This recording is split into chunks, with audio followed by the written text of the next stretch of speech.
All right, on this episode of Bowks Talking Bouts, excited to be talking to an individual set to compete at Bellator 287, which transpires October the 29th, a main event lightweight clash between Mansour Barnaoui and Adam Piccolotti, and happy to be welcoming Adam onto the show. How's your day going so far there, man? Oh man, it's been real good. I got some good training in over at AKA today. Got rushed home and spent some time with my new little son and my girl, and now I get to talk to you. Yeah, I saw you had to post about that, your son Dominic, towards the end of summer there. Big congratulations, man. That's awesome. Yeah, right on. Thank you, man. It's been amazing, an absolutely amazing experience. Yeah, and I noticed you had a shout out a little bit too ago, like the 12-year anniversary there. It seems like the personal life is in a really, really good place now. Does that lend itself at all to like competitive results at all, or a certain fluidity in there when you're fighting, or are they altogether just separate things that aren't like interlocked in that way? Yeah, sure. I mean, I'd say a few years back, I would probably say that it's like, related but separate. But since kind of evolving to the level that both my relationship with my girl and also, the joining of my newborn son, since then, it's really opened my eyes to a different level of, love, affection, passion, drive, all these things. I think having that personal life balanced in order and lucky for me in a great place, it allows me to stay super motivated. I mean, not that motivation has ever been an issue for me, but it has reached a level that I didn't really realize was there. Yeah, almost just like leveling up in that part, like almost looks like a skill in and of itself. Like as much as you can work jujitsu or boxing, you can also improve on that too. Oh, absolutely. You can be good or bad at that. It's important to keep all your T's crossed and your I's dotted, and try to keep everybody happy. And including yourself. Yeah, super well put. You definitely have to make sure other people are happy, but also make sure you're doing well also. But I saw that, or you rather were talking about the AKA work a bit earlier. I'd seen you got some solid rounds a little bit ago with Islam Mamedov. Is that like one of the primary guys you've been working with, or are there like a host of individuals you've been sharpening the tools with? Yeah, AKA is like, I don't want to say like a revolving door because that kind of implies that they got random people coming in and out. That's not the case, but depending on the time of the year, depending on like which group of Russians that we get in there, or there are some people visiting from other places. So it does change. There's a few solid, constants over there, but like the Mamedov, like whenever he's in town, I'm training with him. We've been getting rounds for years now. So, it's toughest gym in the world. I love that place.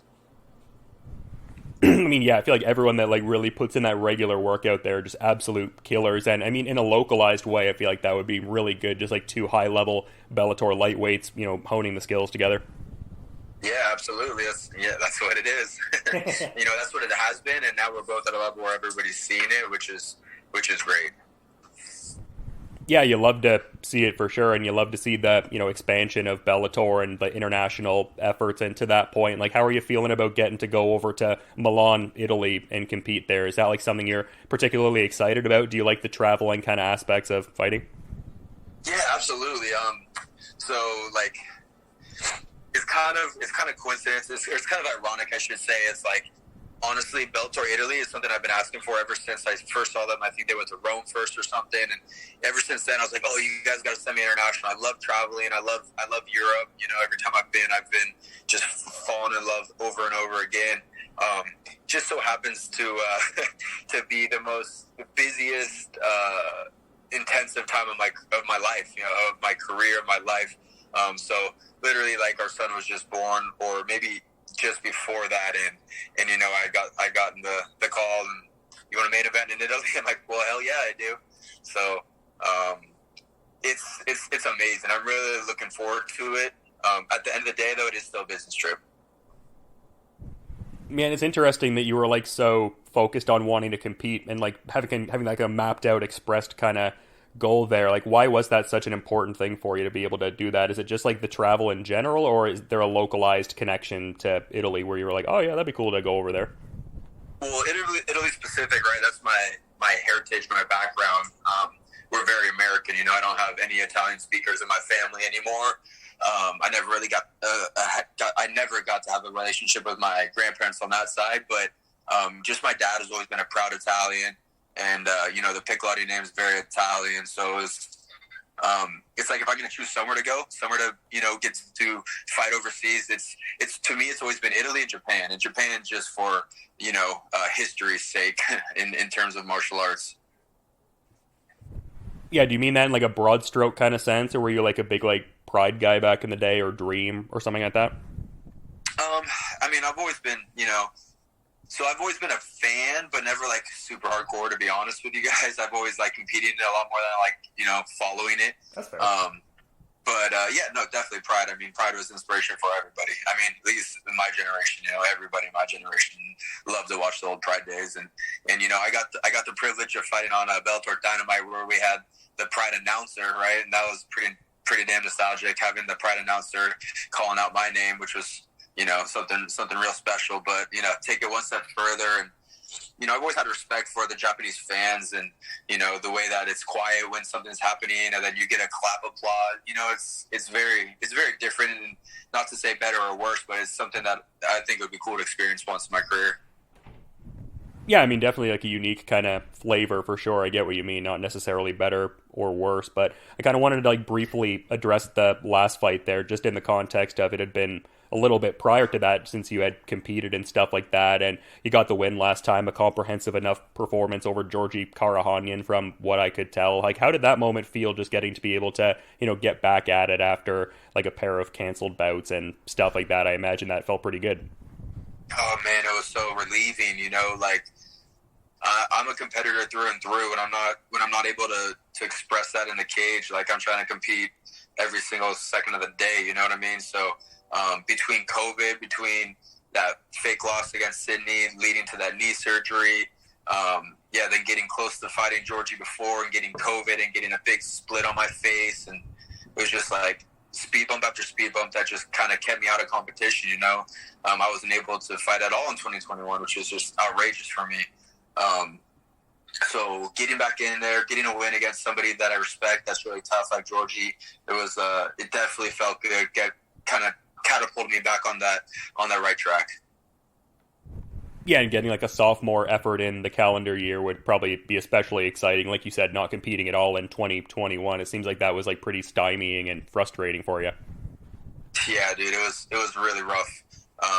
It was taking a toll on the mental health and all that stuff. That's kind of tossed around a lot these days. But man, being a competitor and not being able to compete, it was hard. Yeah, I mean, well, based on how you're talking about it, I mean, I could be wrong, but it seems like you're almost talking about it through the lens of like artistic expression, and like there's a certain catharsis in showing your skills in that kind of way. Like, was that kind of what was taken out of your life? Was that sort of the feeling? Is that a fair characterization, I suppose? Yeah, I mean, that's definitely it when it comes down to like the actual moment. But fighting's amazing. Like, I had the privilege of training with Jean-Jacques Machado one day, and he had told me, or he had said in like finishing up a class, jiu-jitsu is a great excuse to live an amazing life.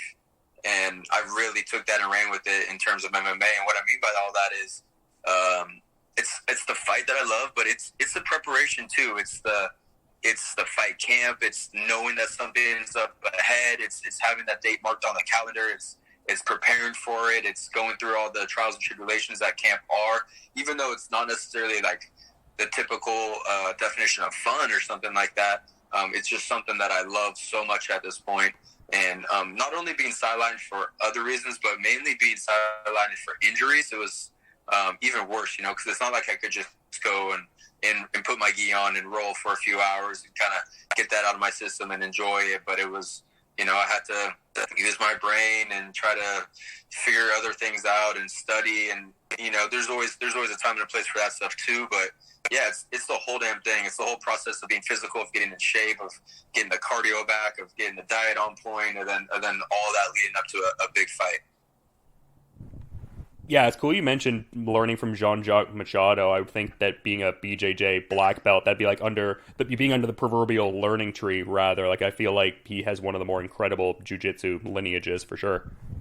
Absolutely. As somebody I've always looked up to, like, so it's the underdog story is always more inspiring, right? And that man has become such a monster with, a disabled hand, and he's really had to figure out ways to make everything work for him. And it's just, he's always been super inspiring to me. And it's not like I was able to. It's not like I trained under him, right? I was able to pop into my friend's gym when he was teaching, and so I've only had like a small experience with him. But Sure. even that small time, it was it was great. I could still show you all the techniques he showed, and yeah, he's just sneaky, wise, and an overall savage.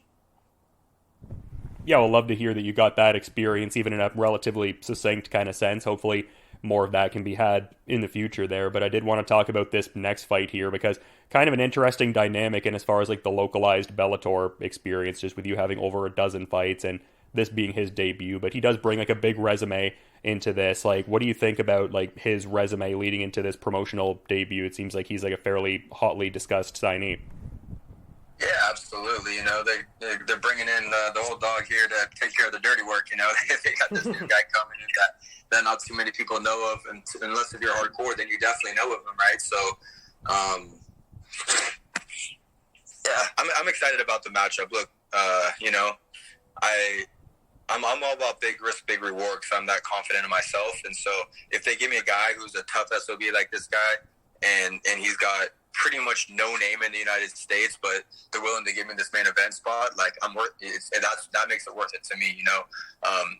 From a manager standpoint, if this was like an under a prelim card, it wouldn't make any sense because this guy doesn't have that name recognition yet, at least again in the United States and within Bellator. But you know, I'm happy to welcome him in on a big stage out there in Italy. Yeah, and I'm kind of wondering, like, are you a guy that like pretty avidly checks out, you know, tape on your opponents and stuff like that? And if that is the case, like, what were some of the main, I guess, stylistic tells you saw from him? Like, what does he, I guess, do well in your estimation?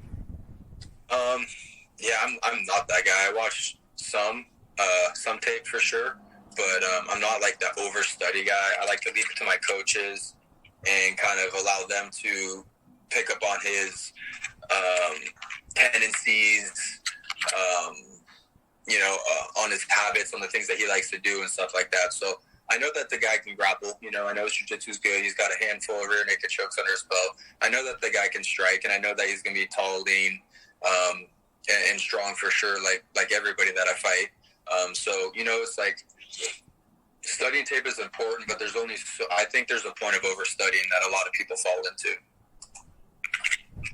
Yeah, I can agree with that and everything like that. Just, yeah, the whole paralysis by analysis thing that, you know, Chael Sonnen and some other guys kind of talk about there. But it's interesting, like, you've always been, like, right in that, like, top lightweight kind of picture for a while now. You've had a good tenure with the promotion and stuff like that. Like, are you kind of looking at the, not overlooking, like, this particular fight per se, but does this kind of strike you almost as something that could vault you, like, deeper into that, like, hierarchy and stuff like that, just with it being a main event against an opponent of this caliber, former multi-promotion champion? Yeah, I mean, look, the truth is I kind of have always been I had this feel, like I have a chip on my shoulder, you know, whether it's deserved or not to feel that way at times. But, you know, at this point, I got a big old chip on my shoulder. I'm just not really saying nothing about it because there's nothing to do about it. There's no reason to cry and bitch. But truth is, you know, like I've been on a win streak since 2018. That loss to Benson, the loss to Sydney, those were both pretty outrageous. I mean, the Sydney one, whatever, like some people could see that. I tore my knee off. But the Benson, like, come on, man. Anybody who knows MMA that's ever watched that fight knows that I won that fight.